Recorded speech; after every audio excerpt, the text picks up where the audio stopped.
اب دو مسئلے میں یہاں حل کر دوں. جو لوگ کہتے ہیں حضور کو علم غیب نہیں تھا اور جو کہتے ہیں تھا، بدقسمتی سے دونوں نے ڈیفینیشن علیحدہ کر لی. جو ڈیفینیشن نفی کرنے والوں نے کی ہے اس کی وجہ سے، اس کے اعتبار سے واقعتاً نہیں تھا.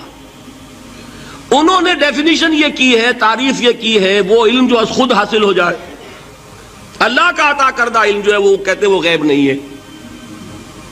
تو وہ بھی مانتے ہیں کہ ہر علم جو حضور کو حاصل ہے وہ اللہ کا عطا کردہ. میں سائی والی میں یہ سارے مرحلے میں نے طے کیے نا اپنے زمانہ طالب علمی میں.